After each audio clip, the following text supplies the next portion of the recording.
لربك وانحر إن شانئك هو الأبتر. قال النبي صلى الله تعالى عليه وسلم: فضلت على الأنبياء بست. قال النبي صلى الله تعالى عليه وسلم: بعثت لأتمم مكارم الأخلاق. قال النبي صلى الله تعالى عليه وسلم: إن الله اختارني واختار لي أصحابي. قال النبي صلى الله تعالى عليه وسلم: إذا رأيتم الذين يسبون أصحابي فقولوا لعنة الله على شركم، أو كما قال عليه الصلاة والسلام. درود پاک پڑھ لیجیے. اللہم صلی علی محمد فی اول کلامنا، اللہم صلی علی محمد فی اوسط کلامنا، اللہم صلی علی محمد فی آخر کلامنا، اللہم صلی علی محمد النبی الامی وعلی آلہ واصحابہ افضل صلواتک بعدد معلوماتک وبارک وسلم وترحم كذلك في جميع العالمين خصوصا في خلق الناس. انتہائی واجب الاحترام، قابل صد احترام اسٹیج پہ تشریف فرما حضرات علماء اکرام معززین علاقہ اور میرے سامنے بیٹھے ہوئے رسول نگر کے غیور بہادر سنی نوجوانوں اور سماعت کرنے والی میری ماؤں، بہنوں اور بیٹیوں، آج پہلی بار آپ کے علاقہ میں حاضری کا شرف حاصل ہو رہا ہے. اس سے پہلے بھی ساتھیوں کی طرف سے دعوت ملی تھی، بوجہ بیماری حاضر نہ ہو سکا. آج 12 ربیع الاول کے گزرے ہوئے اس دن کی تاریخ ساتھیوں کے ساتھ طے ہوئی. مجھے احساس ہے اس بات کا، گزشتہ کل بھی اور آج بھی آپ حضرات نے اپنا قیمتی وقت دیا یہاں بیٹھ کر سرکار دو عالم صلی اللہ علیہ وسلم کی سیرت، آپ صلی اللہ علیہ وسلم کی جماعت کی سیرت، قربانیاں، تعلیمات سماعت فرما رہے ہیں. یقیناً یہاں ہر ایک کے آنے کا مقصد سرکار دو عالم صلی اللہ علیہ وسلم کی محبت ہے، اللہ کے محبوب صلی اللہ علیہ وسلم کی نسبت ہے. صحابہ کرام وہ جلیل القدر ہستیاں جنہوں نے آقا دو جہاں صلی اللہ علیہ وسلم کی مجلسیں پائیں، آپ کا دور پایا، آپ کے ہمراہ جہاد کے غزوات میں شرکت کی، پھر محبوب کے صحابی بنے اور آپ کے پیغام کو لے کر کے پوری دنیا میں پھیلے. ہمارا آپس میں جو گہرا تعلق ہے، محبت کا ایک ذریعہ ہے، وہ حضرات صحابہ کرام ہیں. علامہ علی شیر حیدری شہید رحمۃ اللہ تعالی علیہ فرمایا کرتے تھے کہ صحابہ کا جو غلام ہے ہمارا وہ امام ہے. یقیناً حیدری شہید رحمۃ اللہ تعالی علیہ نے حق اور سچ فرمایا ہے. جو نبی کے صحابہ کا نہیں وہ ہمارا نہیں ہو سکتا. ہمارا تعلق، ہماری دوستی، ہماری الفت، ہماری عقیدت صرف اسی شخص کے ساتھ ہوگی جو صحابہ کے در کے پہرہ دار ہوگا، جو صحابہ کا غلام ہوگا، جس کی نسبت، جس کا تعلق نبی کے گھرانے کے ساتھ بھی ہو اور یارانے کے ساتھ بھی ہو. بہت سارے لوگ بہت ساری باتیں کرتے ہیں، نبی کی محبت کا دعویٰ بھی کرتے ہیں، علی کی محبت کا دعویٰ بھی کرتے ہیں، لیکن کہتے ہیں ہم صحابہ کو مانتے نہیں، صحابہ کے ساتھ ہمارا کوئی تعلق نہیں. تو ان لوگوں سے ہم کہتے ہیں کہ تم اپنے دعوے میں سچے ہو نہیں سکتے، اس لیے کہ اگر تمہارا تعلق حضرت علی کے ساتھ ہوتا، اگر تمہارا تعلق اہل بیت کے ساتھ ہوتا تو تم حضرت علی کی محبت میں، اہل بیت کی محبت میں کبھی صحابہ کو برا نہ کہتے. ان لوگوں کو تم کیسے برا کہہ رہے ہو جن کے پیچھے کھڑے ہو کر کے حیدر کرار نے نمازیں پڑھی ہیں، ان کو تم کیسا برا کہہ رہے ہو جن کے ہاتھ پر حیدر کرار نے، حضرات حسنین نے، حضرت عباس نے، آل رسول نے بیعت کی ہے؟ ان لوگوں کی دشمنی پہ تم کیسے اتر سکتے ہو جو آپ صلی اللہ علیہ وسلم کے صحابہ سے محبت بھی رکھتے تھے، ان کے ساتھ رشتے بھی طے کرتے تھے؟ آپ دیکھیے ابو بکر صدیق رضی اللہ تعالیٰ عنہ کے نکاح میں حضرت اسماء بنت امیس ہیں جو حیدر کرار رضی اللہ تعالیٰ عنہ کے بھائی کی بیوہ ہے، اپنی بیوہ بھابی کا نکاح حیدر کرار ابو بکر صدیق سے کراتے ہیں۔ سیدنا فاروق اعظم رضی اللہ تعالیٰ عنہ کے گھر میں حضرت علی المرتضیٰ رضی اللہ تعالیٰ عنہ کی لخت جگر حضرت فاطمہ رضی اللہ تعالیٰ عنہ کے بطن سے جنم لینے والی حضرت ام کلثوم رضی اللہ تعالیٰ عنہ ہیں، تو حضرت فاروق اعظم تو داماد حیدر ہوئے، سیدنا فاروق اعظم تو داماد بطول ہوئے۔ اب اس پہ آج اگر کوئی چیخے، چلائے، شور کرے، شرابہ کرے کہ فاروق اعظم کو داماد بطول کیوں کہہ دیا، اور بابا یہ رشتہ کوئی آج تھوڑا ہو رہا ہے، یہ رشتہ تو 1400 سال پہلے ہو گیا ہے۔ حیدر کرار نے اپنی رضامندی سے، اپنی خوشی سے، ملا یزور الفقی الاستبصار کی روایت ہے کہ حضرت علی المرتضیٰ رضی اللہ تعالیٰ عنہ سے جب سیدنا فاروق اعظم رضی اللہ تعالیٰ عنہ نے رشتہ مانگا تو حضرت علی المرتضیٰ رضی اللہ تعالیٰ عنہ حضرت عباس کے پاس تشریف لے گئے، چچا میری بیٹی ام کلثوم کا ہاتھ فاروق اعظم مانگ رہے ہیں، آپ کی کیا رائے ہے؟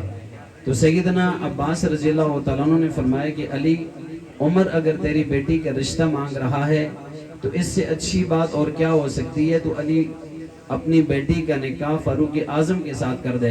تو حیدر کرار رضی اللہ تعالیٰ عنہ نے حضرت عباس سے فرمایا کہ چچا جان، اپنی بیٹی کی ساری ذمہ داریاں میں آپ کو دے رہا ہوں، فاروق اعظم کے ساتھ میری بیٹی کا نکاح بھی آپ طے کیجئے، معاملات بھی آپ طے کیجئے۔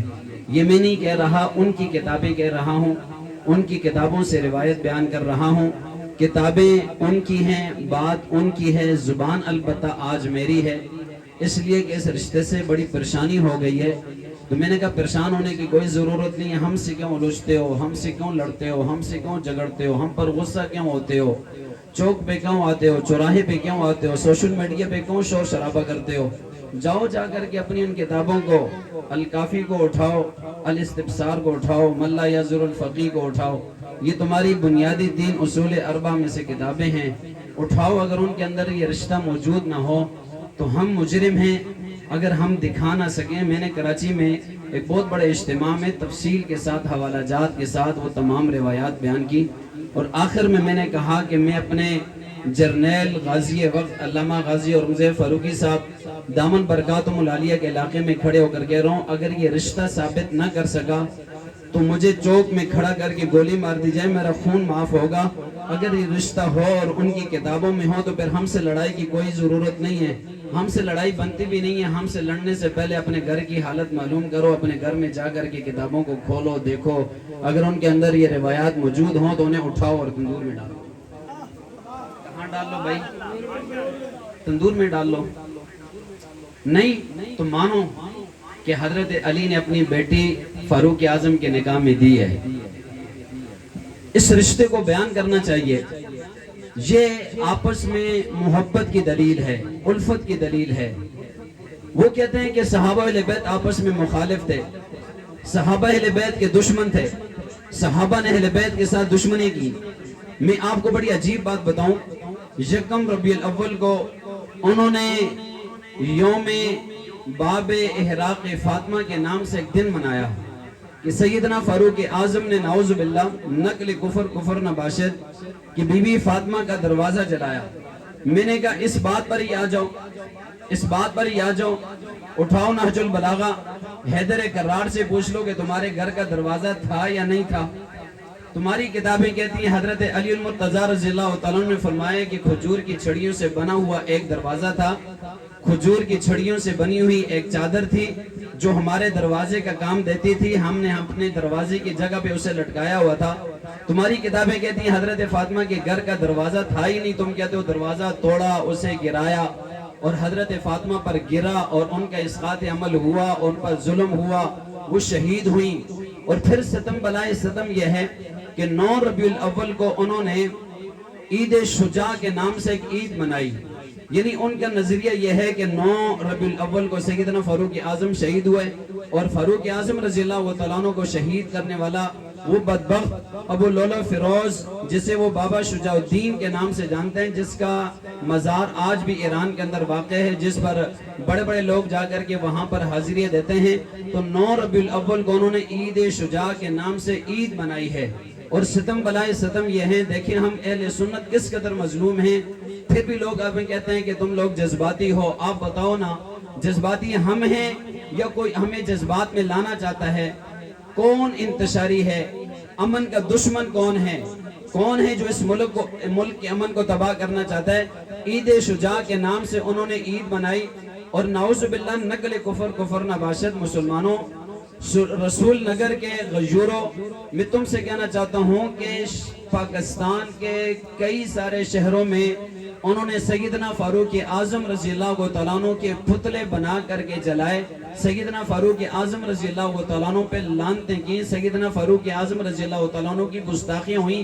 ہر جگہ ہم نے انتظامیہ کو اس بات پہ متنبع کیا، انتظامیہ کو اس بات پر متوجہ کیا کہ دیکھو یہ سیدنا فاروق اعظم رضی اللہ تعالیٰ عنہ کے پتلے بنا کر کے جلا رہے ہیں، یہ سیدنا فاروق اعظم کی گستاخیاں کر رہے ہیں. یہ عید شجاع کی آڑ میں عظیم صحابی رسول، سسر پیغمبر، داماد حیدر، داماد بطول، امیر المؤمنین، فاتح قیصر و کسریٰ، فاتح ایران، سیدنا فاروق اعظم رضی اللہ تعالیٰ عنہ کی گستاخیاں کر رہے ہیں. اس طرف توجہ دو، یہ کون ہے جو اس ملک کے امن کو خراب کرنا چاہ رہا ہے؟ یہ کون ہے جو اہل سنت کو اشتعال دے رہا ہے؟ آپ کیا سمجھتے ہیں کہ سیدنا فاروق اعظم کی ان گستاخیوں پر ہم خاموش رہ جائیں گے؟ پیدا کرنے والے رب کی قسم ہے، یہ تو ہمارے اہل سنت قائدین علماء کا ظرف ہے، وہ اب تک اس پر خاموش بیٹھے ہوئے ہیں. اس لیے ہم ایک مطالبہ ارباب اختیار سے بار بار کر رہے ہیں، ہر بار کر رہے ہیں، ہر چوک میں کر رہے ہیں، ہر چوراہے میں کر رہے ہیں، ہر گلی میں کر رہے ہیں، ہر مسجد میں کر رہے ہیں، ہر فورم پہ کر رہے ہیں.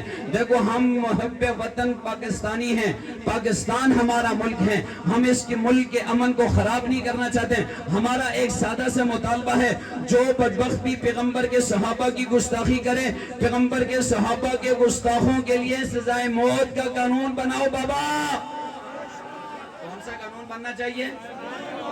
ہاتھ اٹھاؤ ذرا. کون سا قانون ہونا چاہیے؟ سزائے موت کا قانون ہونا چاہیے نہیں ہونا چاہیے؟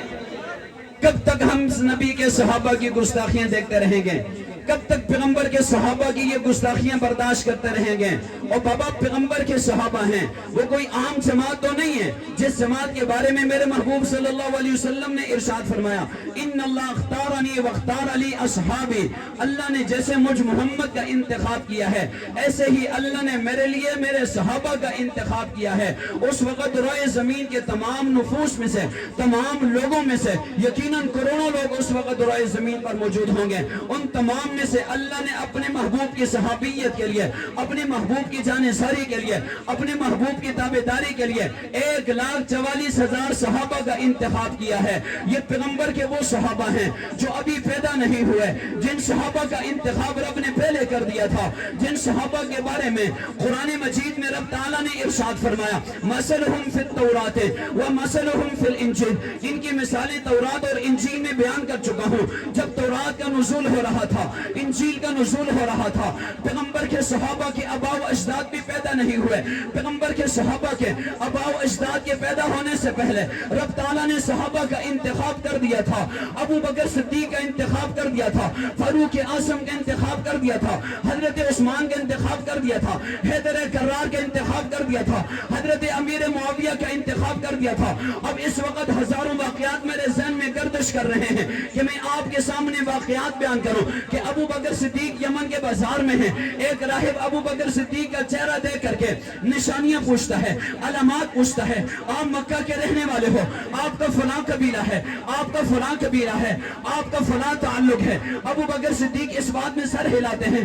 ابو بکر صدیق سے وہ راہب کہتا ہے، یہ ساری نشانیاں میں نے اپنی آسمانی کتابوں میں اس شخص کی پڑھی ہیں جو آخری پیغمبر کا سب سے پہلا صحابی بنے گا، آخری پیغمبر پہ سب سے پہلے ایمان لائے گا، ساری زندگی پیغمبر کے ساتھ چلے گا، پیغمبر کا جانثار بنے گا، پیغمبر کا وفادار بنے گا، اور اس پیغمبر کی دنیا سے جانے کے بعد اس کا پہلا خلیفہ بنے گا۔ سیدنا فاروق اعظم رضی اللہ تعالیٰ عنہ خود ارشاد فرماتے ہیں، جب بیت المقدس کو فتح کرنے کے لیے تشریف لے گئے، ایک بوڑھا ضعیف شخص آ کر کے ایک رکعہ فاروق اعظم کے ہاتھ میں دیتا ہے۔ فاروق اعظم اسے پڑھتے ہیں، پڑھتے ہی ارشاد فرماتے ہیں، اس زمین پر نہ ہی میرا ہے اور نہ ہی میرے بیٹے کا، نہ میرے خاندان کا اختیار ہے، یہ تو مسلمانوں کی سرزمین ہے۔ اصحاب محمد پوچھتے ہیں، اے فاروق اعظم، یہ آنے والا بوڑھا کون سا ہے؟ آنے والا بوڑھا کون ہے؟ اور اس نے آپ کے ہاتھ میں کیا دے دیا کہ آپ نے یہ جملے ارشاد فرمائے؟ سیدنا فاروق اعظم فرماتے ہیں، کئی سال پہلے میں سرزمین پر تجارت کی غرض سے، تجارت کے قافلے کے ساتھ آیا تھا، اور میں راستہ بھٹک گیا تھا، میں چلتے چلتے اس کی عبادت خانے میں آ گیا تھا۔ اس شخص نے میرے چہرے پہ نشانیاں دیکھ کر کے مجھ سے کہا تھا، اس پر یہاں تحریر لکھو، جب اللہ تمہیں یہاں کی حکومت عطا فرمائے گا مجھے یہاں سے نہیں نکالو گے، اس زمین کو میرے نام پر تم کر دو گے۔ سیدنا فاروق اعظم نے فرمایا، اس وقت تو میں راستہ بھٹکا ہوا تھا، مجھے راستے کی تلاش تھی، مجھے سہارے کی تلاش تھی، میں نے لکھ دیا تھا جب مجھے حکومت ملے گی میں تمہیں یہاں سے نہیں نکالوں گا۔ یہ وہی شخص ہے، وہی رکا لے کر کے میرے پاس آیا ہے، اس لیے میں نے اسے یہ جملے کہے ہیں۔ میں صحابہ کے واقعات آپ کو بیان کرتا چلوں، آپ حیران ہو جاؤ گے، پیغمبر کے صحابہ بھی پیدا نہیں ہوئے، ان کے آبا و اجداد بھی پیدا نہیں ہوئے، صحابہ کی پیدائش سے پہلے رب تعالیٰ ان کے لیے ارشاد فرماتا ہے، مثلہم فی التوراۃ ومثلہم فی الانجیل، پیغمبر کے صحابہ کی مثالیں تورات اور انجیل میں بیان کر چکا ہوں۔ اور ظالموں، تم میرے محبوب کے صحابہ کی گستاخیاں کرتے ہو۔ صحابہ اللہ کی چنیدہ جماعت ہے، اللہ کی پسندیدہ جماعت ہے، رب نے انہیں اپنے محبوب کی صحابیت کے لیے چنا ہے۔ اِنَّا آتَيْنَاكَ الْكَوْثَرَ، محبوبہ ہم نے آپ کو کوثر عطا کیا، یعنی جہاں کی ساری خیریں، جہاں کے سارے کمالات محبوبہ آپ کے دامن میں ڈالے ہیں۔ علماء نے لکھا ہے، رب تعالیٰ نے اپنے محبوب کو بہت سارے معجزات عطا فرمائے، بہت ساری کتابوں میں علماء نے معجزات کو جمع کیا ہے۔ ایک مولوی صاحب نے لکھا ہے، جتنے پیغمبر کے امتی ہوتے ہیں اتنے ہی رب تعالیٰ اپنے محبوب کو معجزات عطا فرماتے ہیں۔ اللہ نے بہت سارے معجزات عطا فرمائے، لیکن علماء نے لکھا ہے 3 معجزات ان میں سب سے بڑے ہیں۔ ان میں سے ایک معجزہ معجزہ معراج ہے۔ ایک ہی رات کے کچھ حصے میں ہمارا محبوب بیت اللہ سے مسجد اقصیٰ، مسجد اقصیٰ سے عرش معلیٰ تک کا سفر کرتا ہے، جنت کی سیر کرتا ہے، رب تعالیٰ سے ملاقات کرتا ہے۔ ثم تنا فتدلی فکان قاب قوسین او ادنی کا مقام اور مرتبہ پاتا ہے۔ اور معجزات کے اندر ایک بڑا معجزہ قرآن مجید کی صورت میں ہے، اس لیے کہ پہلے جتنی آسمانی کتابیں رب تعالیٰ نے نازل فرمائی، کسی آسمانی کتاب کے بارے میں رب نے یہ ارشاد نہیں فرمایا کہ ہم نے اس کی حفاظت کا ذمہ لیا ہے، ہم اس کی حفاظت کرنے والے ہیں۔ واحد قرآن مجید ہے جس کی حفاظت کا ذمہ رب تعالیٰ نے لیا ہے۔ اِنَّا نَحْنُ نَزَّلْنَا الذِّكْرَ وَإِنَّا لَهُ لَحَافِظُونَ، ہم نے اسے نازل کیا ہے اور ہم ہی اس کی حفاظت کرنے والے ہیں۔ آج پیغمبر کے دنیا سے پردہ فرماتے ہوئے 1500 سال کا طویل عرصہ گزر چکا ہے۔ جیسے قرآن مجید کا نزول ہوا، آج بھی اسی حالت میں قرآن مجید باقی ہے۔ قرآن کی صورتیں اسی طرح ہیں، قرآن کی آیات اسی طرح ہے، قرآن کے حروف اسی طرح ہے، قرآن کے جملے اسی طرح ہے۔ قرآن میں کوئی ظالم رد و بدل نہیں کر سکا۔ یہ نہیں ہے کہ کوششیں نہیں ہوئی، کوششیں بہت سارے لوگوں نے کی ہیں، لیکن کوئی اس کوشش میں کامیاب ہو نہیں سکا۔ کیوں نہیں ہو سکا؟ اس لیے کہ اس کی حفاظت کا ذمہ رب نے اٹھایا ہے۔ اِنَّا نَحْنُ نَزَّلْنَا الذِّكْرَ وَإِنَّا لَهُ لَحَافِظُونَ۔ پہلے تمام آسمانی کتابیں ان انبیاء کی دنیا سے جانے جاتے ہیں، ان آسمانی کتابوں میں رد و بدل ہو گیا، ان آسمانی کتابوں میں تحریف ہو گئے۔ تورات کا کوئی نسخہ آپ کو سالم نہیں ملے گا، انجیل کا کوئی نسخہ نہیں ملے گا، زبور کا شاید کے نام و نشان بھی آپ کو نہ ملے، صحیفوں کا نام و نشان بھی آپ کو نہ ملے۔ لیکن آج دنیا کے کسی بھی کونے میں چلے جائیں، کسی بھی ملک میں چلے جائیں، کسی بھی شہر میں چلے جائیں، جا کر کے مساجد میں دیکھیے، گھروں میں دیکھیے، مسلمانوں سے پوچھیے، قرآن مجید کو اٹھائیے۔ جو قرآن آپ کو عرب میں ملے گا وہی آپ کو عجم میں ملے گا، جو مکہ میں ملے گا وہی رسول نگر میں ملے گا، وہی پنجاب کی سرزمین پر ملے گا۔ اس لیے کہ رب تعالیٰ نے قرآن مجید کی حفاظت کا ذمہ لیا ہوا ہے۔ رب تعالیٰ نے فرمایا ہے، محبوبہ اس کتاب کو ہم نے آپ پر نازل کیا ہے، اب اس کی حفاظت کرنے والی ذات آپ کے رب کی ذات ہے۔ رب تعالیٰ ہر دور میں اپنے محبوب بندوں کے ذریعے سے، اپنے برگزیدہ بندوں کے ذریعے سے قرآن مجید کی حفاظت کا کام لیتا آیا ہے، اور قیامت تک کے لیے قرآن مجید محفوظ کتاب ہے۔